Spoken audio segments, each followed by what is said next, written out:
The UK government is launching a clinical trial that will put children as young as 10 on dangerous puberty blockers, exposing them to lifelong and often irreversible consequences.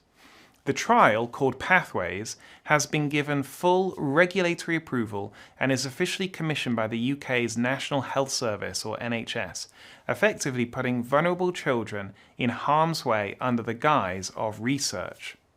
This is reckless experimentation on children. Last year, the UK government banned the prescription of puberty blockers to minors, and that was a critical victory, grounded in the CAS review, an independent investigation that exposed the shocking dangers of rushing children into chemical interventions for gender dysphoria. CAS made it clear puberty blockers carry with them significant risks, and the long-term effects on brain development, psychological growth, and physical health are largely unknown. And yet, the NHS is moving forward with this trial, ready to put approximately 220 children under the age of 16 on these drugs. Children can't give informed consent for treatments whose risks unfold decades later. Puberty blockers affect fertility, sexual function, bone density, and future health.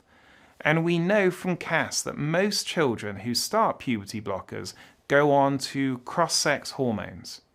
Puberty blockers are the first step down a medical path with lifelong consequences. Calling this a clinical trial doesn't make it safe. A 2-year study can't measure lifelong negative consequences on adult identity, fertility, or overall well-being. Launching this trial is treating children as lab experiments. It's exposing society's most vulnerable to poorly understood interventions. Too many children already have been harmed because ideology has overtaken evidence, and this trial perpetuates these same grave harms.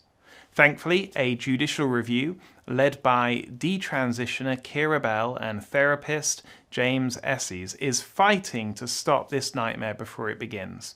They argue, and rightfully so, that the NHS can't legally experiment on children, when even its own commission review found the evidence weak and fraught with risk.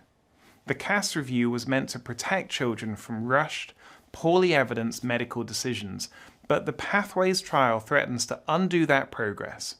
No child should be subjected to puberty blockers, whether inside or outside of a clinical trial.